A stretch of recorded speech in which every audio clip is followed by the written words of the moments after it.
All right, today we're gonna try out the Gourmia 7-quart digital air fryer. It's got a 7-quart or 6.7 liter capacity. And apparently it can make all this stuff. Here's some more information on it. We'll go once around the top. And let's go ahead and unbox this bad boy. First, you gotta pull this out. This flops over, I would imagine. Flop these over. Flop this over. Pull this out. And what do we got? Oh, it's like one big piece. So I'm gonna have to pull this off. Put this thing on there. Put that there. Let's look inside. All right, I'm just gonna yank this bad boy out of here is what I'm gonna do. And then we'll check it out. All right, so let's get it out of here.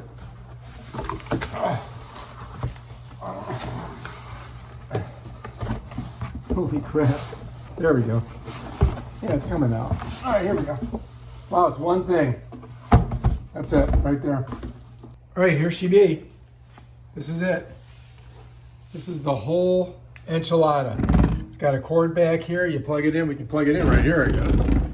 Try it out. I'm not, oh, look. This is why I can't open it. We gotta pull these off. There's that one. There's one on this side. There we go. All right, now I think this just comes open. All right, and so you've got some stuff in here. It looks like this is, oh yeah, probably wouldn't be good to leave that paper in there. So we got to pull that off of there. It's not too hard. All right, so this comes off. I think it comes off. Look at that. It's got smushed through there. There we go. All right, so this must go in like that, right? And then this, I do believe, is some type of a like thing you put the food on top and get it out of the. I'm videoing with one hand and doing everything else with the other. And it's got these little things that catch on here. Let's put that over there. All right, so I think this just goes in like this. These are rubber. I mean, that's kind of weird. Pull this out more. So, how would that work?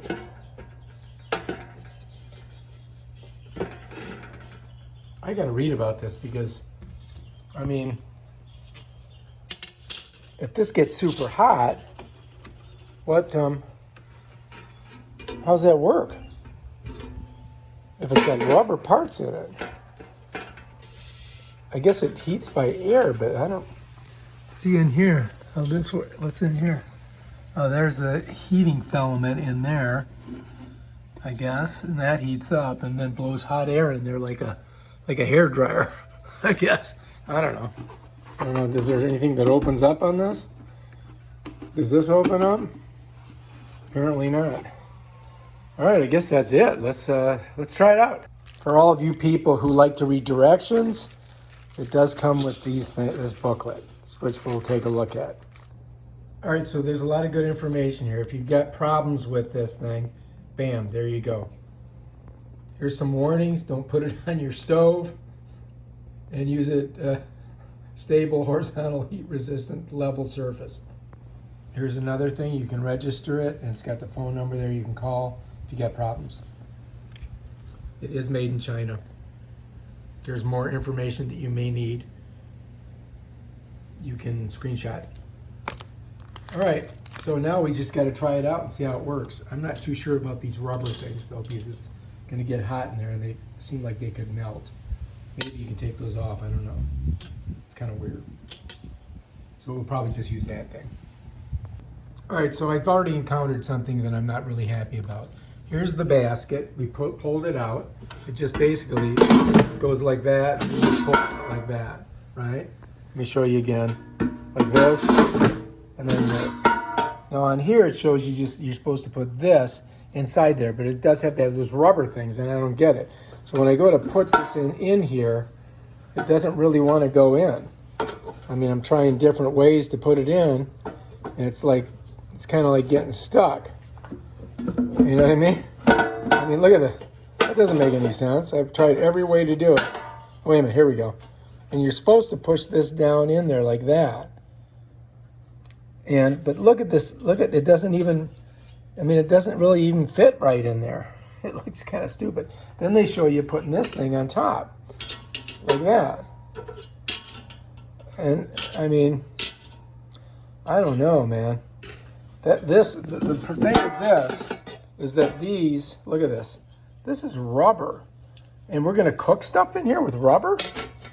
Does that make any sense to any of you people out there? Tell me, please let me know. Do I need to take these off? Maybe I take them off. On here, it basically shows these things on there. So, I don't know. It's kind of weird. So look, I mean, I know it's not supposed to be there. I mean, it's supposed to be all the way in the bottom, right? And it doesn't even fit in there. Every way that I try it, it doesn't fit. You know, I mean, I could bend these in a little bit. You know what I mean? I could, take it and give it a little push on the side here like this. And just bend them. But it's not really a very intuitive product if you have to do that. I mean, let's see if it fits now. Oh, there we go. So I bent those. But the question is like, this is rubber, and I'm going to cook something with rubber? I don't get it. That doesn't make any sense to me, that you would put this rubber inside here and then superheat it so you can crisp and cook food. That means that, some of this is going to degrade into the food, I would think. All right, so anyway, here we are. It shows you putting this thing in. What I did was I bent these down a little bit, like this with my hand. So like I kind of smushed them. So now when I go like this, it'll fit in there. But what's kind of weird is, this is supposed to cook something, right? But rubber is inside of here, and this does not feel like regular rubber. I mean, it's soft. Look, watch. See that?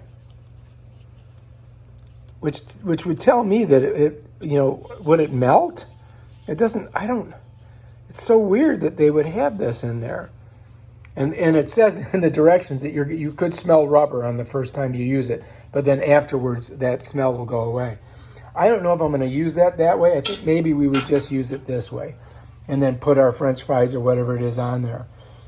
Or maybe I'll just take the rubber off of there and use it that way. And I'm not even sure about this. I don't know if this is Teflon or what it's made out of. But I'm not, it's kind of worrying me about the health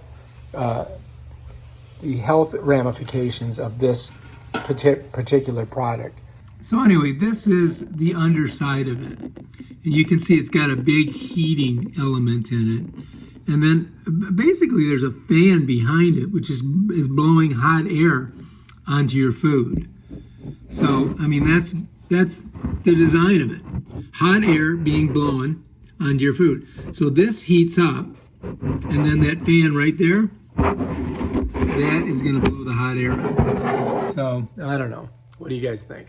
I think that a regular oven will work that way. So as I said, right here is that heating element with a fan behind it. And basically it's a simple design. It's got this, it's got the thing that heats it up. You got your plug back here. You got to plug it in. You got to keep it away from anything. Don't put anything on top. And then you put your this is what they're saying in the instructions. You put this with these weird rubber things in there like that, and you can put the food on. Or if you want, you can put this in there too, which doesn't really even fit very well in there. And then you shut it. And then the programming is going to come up on here, which I haven't plugged it in yet. But when we cook the French fries, we'll try it and take a look at it.